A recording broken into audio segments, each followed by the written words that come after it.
अस्सलाम वालेकुम, नमस्कार, सत श्री अकाल एंड गुड इवनिंग। मैं हूं आरज़ू काज़मी और आप हमेशा की तरह से देख रहे हैं भेजा फ्राई। जी हाँ, भेजा फ्राई के नए एपिसोड के साथ हम हाजिर हैं। और इससे पहले कि हम न्यूज़ की तरफ चलें, आप सबसे रिक्वेस्ट है कि प्लीज़ जिसने भी हमारे चैनल को सब्सक्राइब नहीं किया है, प्लीज़ आप सबसे रिक्वेस्ट है कि चैनल को सब्सक्राइब करना ना भूलिएगा।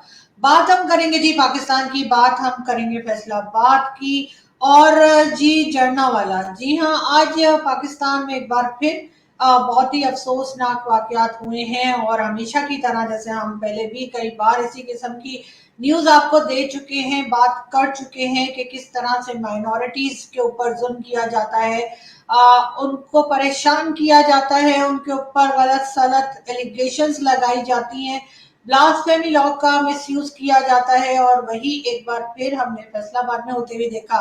और वहां पर एक जो क्रिश्चियन है उनके ऊपर जी ये इल्जाम लगाया गया कि जी उन्होंने ब्लास्फेमी की है, कुरान के कुछ जो पेजेस हैं उनको जलाया है या पता नहीं फाड़ा है, ऐसे करके कुछ कहा गया। और बहरहाल उसके बाद जो तमाशा शुरू हुआ वो बहुत ही अफसोसनाक था। बहुत से लोग बाहर निकल आए जिन्होंने तकरीबन फैसलाबाद में मौजूद 5 चर्च जो थे उनको जला डाला, तोड़ दिया, जला दिया। और उसके अलावा जो है लोगों के घरों तक को जला दिया। जो क्रिश्चियन कम्युनिटी के लोग गुजरांवाला में रहते हैं, उनके सॉरी फैसलाबाद में रहते हैं, उनके घरों को जला दिया। हम एक वीडियो देखते हैं और फिर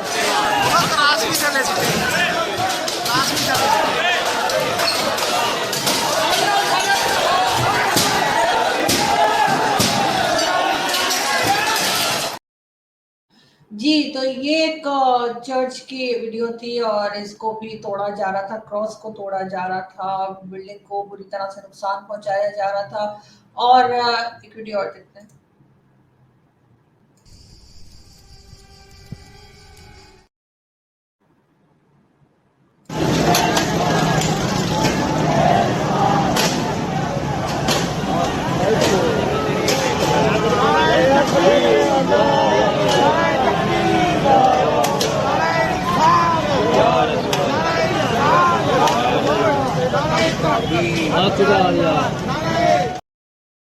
जी, ये भी एक और चर्च को जलाया जा रहा था, तोड़ा जा रहा था और नारे तकबीर के नारे लगाए जा रहे थे।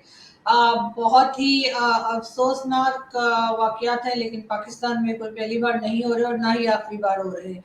मुझे समझ नहीं आती, बहुत से लोग बात करते हैं कि जी भारत में जो है मणिपुर में ये हुआ, क्रिश्चियंस को मारा गया या कुछ, तो उसके ऊपर जी अमेरिका और इंग्लैंड और पता नहीं कहाँ कहाँ से जो है वो स्टेटमेंट जारी किए गए हैं भारत को कि जी आपके यहाँ जो है वो माइनॉरिटीज का जो है वो परेशान है। तो फिर आखिर पाकिस्तान में सालों से माइनॉरिटीज को दबाया जा रहा है, परेशान किया जा रहा है, चाहे वो हिंदू कम्युनिटी हो, चाहे क्रिश्चियन हो, उनकी बच्चियों को उठा के ले जाया जाता है। मंदिर हो, चाहे गुरुद्वारे हो, चाहे चर्च हो, उनको तोड़ फोड़ दिया जाता है। तो आखिर कोई कुछ क्यों नहीं बोलता और सारी दुनिया उसके ऊपर पाकिस्तान को क्यों कुछ नहीं कहती और इन चीजों को क्यों रोका नहीं जाता। हमारे जैसे लोग बात करते हैं, शोर भी मचाते हैं। अभी ज्यादा टाइम नहीं हुआ है, कोई लास्ट फ्राइडे को जो है वो ये हुआ था कि जी पूरे पाकिस्तान में जितने भी प्रेस क्लब हैं, चाहे वो इस्लामाबाद हो, लाहौर, कराची, कोयटा, हर जगह पर प्रोटेस्ट किया था जर्नलिस्ट ने और जर्नलिस्ट कम्युनिटी ने कि जी माइनॉरिटीज के साथ गलत हो रहा है उसके ऊपर। लेकिन आज एक वीक भी नहीं हुआ है पूरा और हम देख रहे हैं कि किस तरह से 5 चर्च जो है वो फैसलाबाद में जला दिए गए। वैसे तो 5 चर्च इन्होंने बनाने कैसे दिए, ये भी एक बहुत बड़ी हैरत की बात है। लेकिन उन 5 चर्च को जो है जला दिया गया। बहुत से लोगों का कहना ये भी है कि हो सकता है कि कोई लैंड माफिया हो जो इन चर्च जहां बने हुए हैं उनकी जमीन पे कब्जा करना चाहता हो और इस वजह से ये ब्लास्फेमी का इल्जाम लगा के उन चर्चेस को तोड़ दिया गया है। इसके साथ साथ और भी कई लोगों के घरों को, दर्जनों घरों को कहा जा रहा है कि जला दिया गया है। और उसके अलावा सिर्फ बात यहीं तक नहीं रुकी है, बल्कि कहा जा रहा है शौकत मसीह जो कि असिस्टेंट कमिश्नर थे गुजरांवाला में, लेकिन सॉरी जड़नावाला में, जो असिस्टेंट कमिश्नर लगे हुए थे शौकत मसीह, उनको भी जो है वहां से हटा के, फैसलाबाद से हटा कर, जिसे पहले लालपुर कहा जाता था, और किसी और जगह पर उनकी ड्यूटी लगा दी गई है सिर्फ इस वजह से कि वो क्रिश्चियन है और क्रिश्चियन होने की वजह से वो वहां पर ड्यूटी नहीं कर सकते। और ये सारा हंगामा चल रहा है, हुकूमत की तरफ से स्टेटमेंट आई है, हुकूमत के रखे हुए मौलाना जो है मौलाना अशरफी, उनकी तरफ से भी स्टेटमेंट आई है कि जी बहुत गलत हुआ है, इस्लाम इसकी इजाजत नहीं देता वगैरह वगैरह। और इसी किस्म की स्टेटमेंट हमारे जो केयर टेकर प्राइम मिनिस्टर आए हैं अनवारुल हक काकड़, उनकी तरफ से भी आया है कि जी हम लोगों को सजा देंगे, इस चीज की इजाजत नहीं देंगे वगैरह वगैरह। लेकिन आप समझ सकते हैं कि ये सिर्फ एक पॉलिटिकल स्टेटमेंट है, उससे ज्यादा कुछ नहीं। इसलिए कि ये सब कुछ सालों से होता आ रहा है, सालों से लोग कर रहे हैं और हम देख रहे हैं। और इसी तरह की पॉलिटिकल स्टेटमेंट्स आती हैं, उसके बाद ना तो उन लोगों को पकड़ा जाता है, ना तो उन लोगों को सजा होती है। हमने मशाल खान का केस भी देखा, जो ब्लास्फेमी लॉ का जिसके ऊपर इल्जाम लगाया गया, ब्लास्फेमी का इल्जाम लगाकर उसको सब लोगों के सामने, उसकी पेशावर में जहां यूनिवर्सिटी थी वहां पर उसको मार दिया गया। जिन लोगों को अरेस्ट किया गया एक एक करके उनको भी रिहा कर दिया गया। उसके बाद उससे पहले बल्कि हमने गवर्नर पंजाब सलमान तासीर साहब के लिए भी देखा कि किस तरह से ब्लास्फेमी का इल्जाम लगा के उनको मार दिया गया, उनके अपने ही बॉडी गार्ड ने उनको मार दिया। और उसके बाद जब उस बॉडी गार्ड को सजा दी गई तो उसके चाहने वालों ने इस्लामाबाद जैसी सिटी जो मेन कैपिटल है पाकिस्तान का, वहां पर उसका मजार बना दिया है। सारे लॉयर्स उसके ऊपर फूल फेंकते थे, वाह वाह करते थे, पढ़े लिखे लोग भी तालियां बजाते थे कि उसने बहुत जबरदस्त काम किया है, ये कहा जाता था। आप समझ सकते हैं यहाँ पर लोगों का माइंडसेट किस तरह का है, अपने अलावा किसी दूसरे को बर्दाश्त नहीं करते और चाहते यही है कि अगर कोई जरा सा भी किसी और रिलीजन का दिख जाए तो उसको मार डाला जाए। थोड़ी सी भी सोच अगर डिफरेंट है, थोड़ा सा भी कोई कुछ और सोच रहा है तो उसकी जान यहाँ पर खतरे में। लेकिन खतरे में जान सिर्फ माइनॉरिटीज की नहीं है, खतरे में पाकिस्तान में, खतरे में हर वो इंसान है जो थोड़ा सा भी बेहतर सोचता है, चाहे वो मुस्लिम है। अगर वो थोड़ा सा भी इस तरीके से सोचता है कि हर एक को अपना रिलीजन फॉलो करने की इजाजत होनी चाहिए, तो समझे उसकी जान खतरे में है। किसी वक्त भी उस पे ये मुल्ला माफिया जो है, और जो यहाँ पर एक हमने फौज या फौज समझे, फौज से मेरा मतलब है जो हमने यहाँ पे एक भीड़ जमा की है जाहिलों की, वो किसी वक्त भी लोगों के ऊपर जो है हमला कर सकते हैं, किसी को भी कभी भी मार सकते हैं। और मारने के बाद उनको बिल्कुल अच्छे से पता है उनको सजा नहीं होगी। यही कहा जाएगा कि इन्होंने बहुत ही खिदमत की है, इस्लाम की खिदमत की है, अपने रिलीजन की खिदमत की है। ऐसे लोगों को उनके ख्याल से मार डालना चाहिए जो थोड़ा सा भी इनसे डिफरेंट सोचते हो। बहरहाल ये भी एक पॉइंट है इन चर्च को तोड़ने और जलाने में कि हो सकता है कि चर्च की जो जमीन है उसके ऊपर कब्जा करना हो मुल्ला माफिया ने या वहां के लोगों ने जो इसी तरह के माइंडसेट के हैं।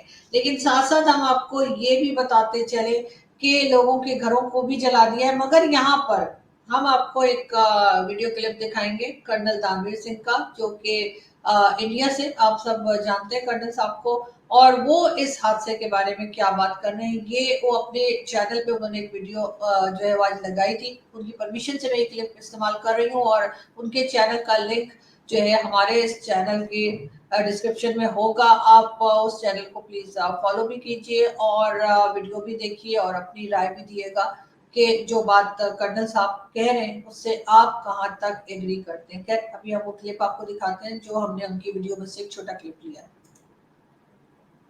आप नहीं देखेंगे कि इनको काबू किया जाए, काबू किया जाएगा।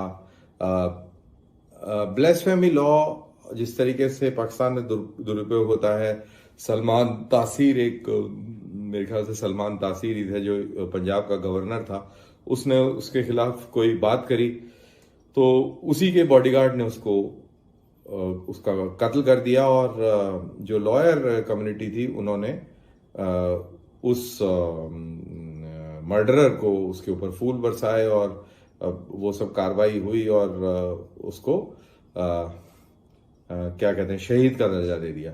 शायद वो मारा गया था या पता नहीं, उसके बाद में कुछ जो भी कुछ हुआ था तो वो शहीद हो गया। और अभी भी कहते हैं कि उसकी जो मज़ार है और वहाँ पे बहुत लोग शुक्रिया अदा करने आते हैं कि अल्लाह के ड्यूटी में इन्होंने इतना बड़ा काम किया।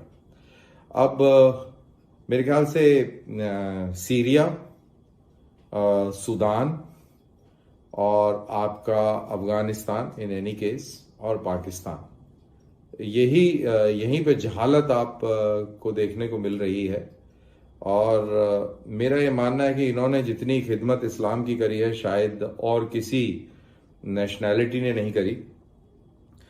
कोई कितना भी कहता रहे कि Islam is a religion of peace, Pakistan इस आइडिया को डिफाई करता है और एक काउंटर लॉजिक पेश करता है कि Islam is not a religion of peace. ये पाकिस्तानी हरकतें जो हैं ये इस चीज को क्लियर कर देती हैं।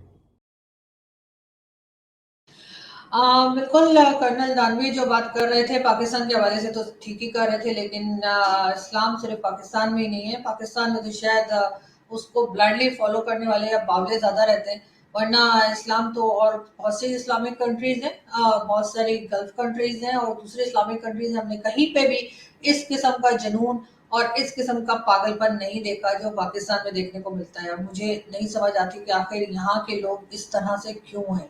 बहरहाल इनका इस्लाम जो है बस यहीं तक है कि ये लोगों के, दूसरे रिलीजन के जो लोग हैं उनके घरों को तोड़ दें, उनकी इबादत गाहों को जला दें, उनके बच्चों को उठा के ले जाएं, उसमें इनका बड़ा हिम्मत है उनकी। लेकिन साथ साथ जो यहाँ पे एक तरह से, सॉरी टू से, लेकिन जो बेगैरतियां चल रही हैं वो भी किसी से ढकी छुपी नहीं है।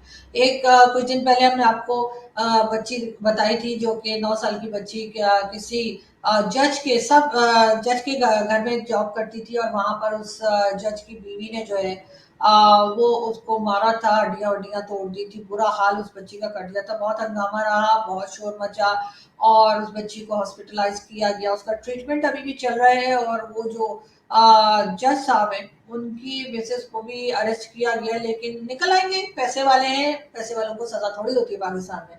तो ये सब कुछ चल रहा है, लेकिन इस बीच में एक न्यूज और हम आपको देते हैं और इस आदमी की शक्ल भी दिखाते हैं।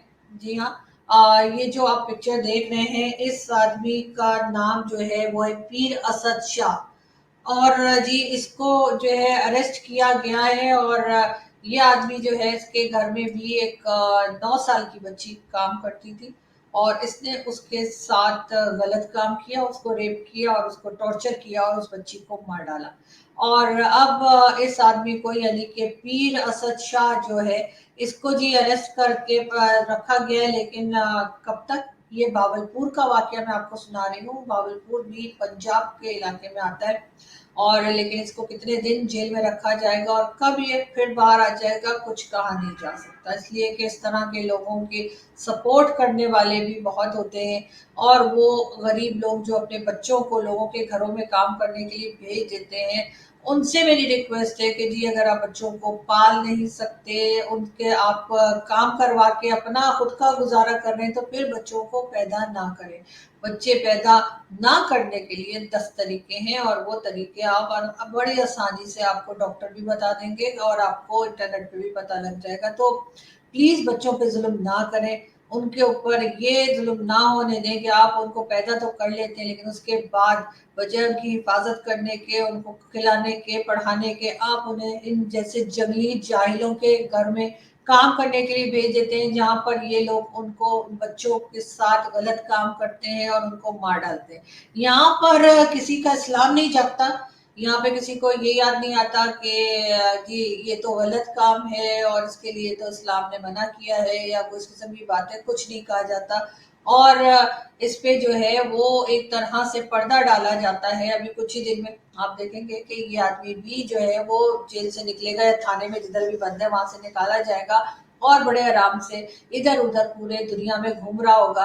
और वो बच्ची जो है वो बेचारी तकलीफें उठा उठा के, वो 9 साल की मासूम बच्ची जो है वो अपनी जान से गई। लेकिन इस पे ना तो किसी ने बात की है, ना कोई मीडिया बोल रहा है, ना कोई मुल्ला बोल रहा है, इसलिए कि मुल्ला तो खुद यही काम करते रहे। तो उन्होंने क्या बोलना है, वो तो उल्टा सपोर्ट करते हैं कि जी इस तरह की हरकत की गई है। तो यहाँ पर आकर जो है वो किसी को इस्लाम नहीं जपता, किसी का रिलीजन नहीं जपता, किसी को शर्म नहीं आती। हाँ, अगर कोई किसी और रिलीजन का उठकर कुछ बात कर दे और आप, हाँ हम दूसरे के रिलीजन को कुछ भी कह सकते हैं, ये भी पाकिस्तान में इजाजत है।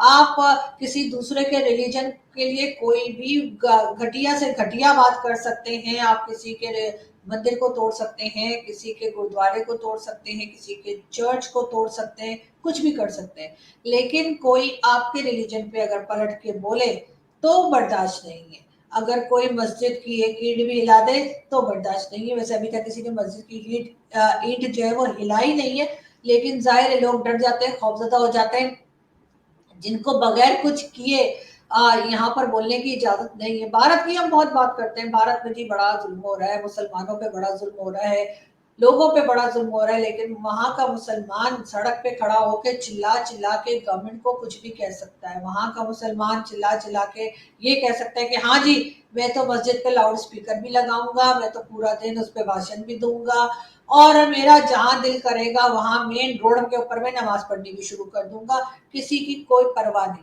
लेकिन ना वहां पर ना तो उनको मारा पीटा जाता है और ना कुछ, उनको आवाज उठाने की हर तरह से इजाजत है, चाहे वो आवाज गलत ही क्यों ना हो, लेकिन चाहे वो गलत बात करें या सही बात करें, उनको बोलने की इजाजत है। पाकिस्तान में बोलने की इजाजत नहीं है, पाकिस्तान में आवाज उठाने की इजाजत नहीं है। हम अपनी हिस्ट्री से कुछ नहीं सीखते।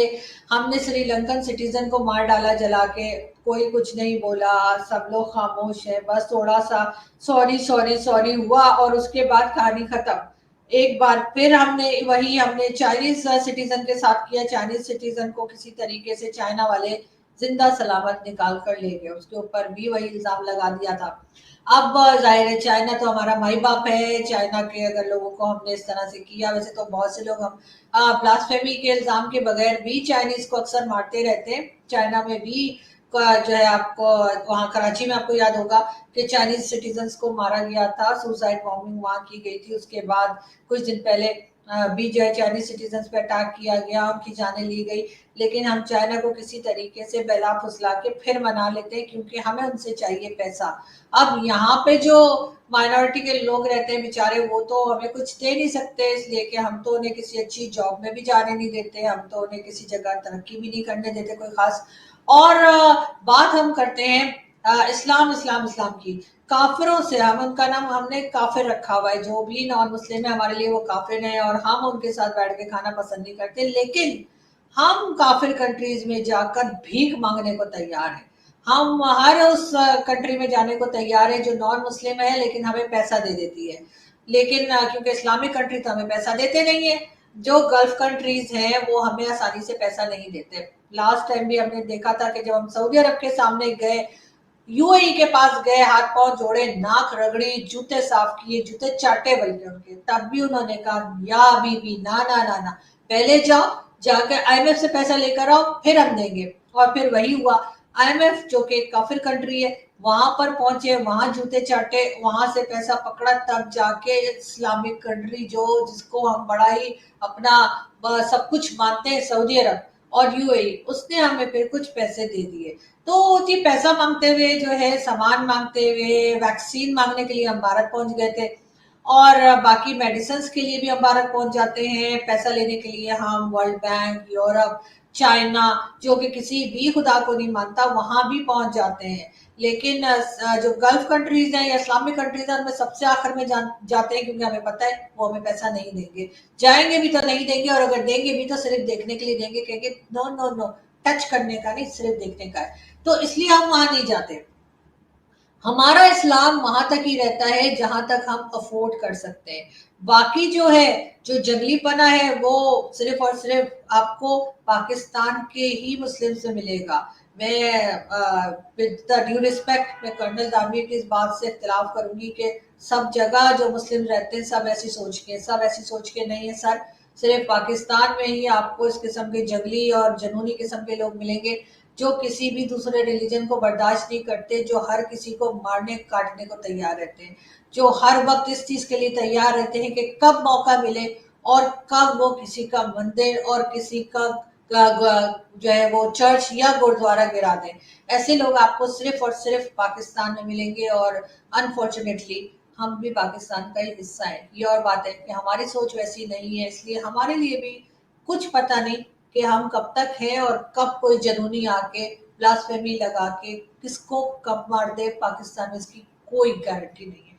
और ये सिर्फ पाकिस्तान की बात नहीं है, यही पाकिस्तानी यूरोप, अमेरिका, कनाडा और पूरी दुनिया में पहुंच चुके हैं, और इसी सोच के साथ अपने इसी माइंडसेट के साथ पूरी दुनिया में बैठे हुए हैं, और इसलिए मुझे ऐसा लगता है कि जो लोग यूरोप में रहते हैं वो भी महफूज नहीं है, उनको भी शायद थोड़ी सी एहतियात करनी चाहिए। अगर उनके आस पास भी कोई इस किस्म के माइंडसेट का पाकिस्तानी रहता है तो एहतियात से रहिए, इसलिए कि ये जुनूनी अब हर जगह फैल गए। मुझे बहुत अफसोस है सब कुछ कहते हुए, क्योंकि पाकिस्तान मेरी कंट्री है, मैं यहाँ पे पैदा हुई हूँ, यहीं रहती हूँ, और शायद यहीं पे मरूंगी भी। लेकिन बात सारी ये है कि ये सच है और इस सच को हमें फेस करना होगा, इसलिए कि इन लोगों का कोई इलाज नहीं है। अगर कोई ये समझता है कि गवर्नमेंट इन्हें कंट्रोल कर लेगी, इस्टेब्लिशमेंट इनको कंट्रोल कर लेगी, फौज इन्हें कंट्रोल कर लेगी, तो ऐसा कुछ होने वाला है नहीं। इसलिए कि ये सब लोग एक ही सोच के लोग हैं, और एक ही सोच के लोग आपस में एक दूसरे को सपोर्ट करते हैं, एक दूसरे को सजा नहीं देते। इसलिए मुझे नहीं लगता कि कभी भी किसी को कोई सजा होगी या कोई ऐसे कुछ बेहतरी हम आते हुए देखेंगे। बहरहाल यहाँ से हम चलते हैं, आप लोगों से मुलाकात होगी नेक्स्ट वीडियो में। अपना बहुत सारा ख्याल रखिएगा, हंसते रहिए, मुस्कुराते रहिए और हिफाजत से रहिए, ये मेरी दुआ है। Thank you.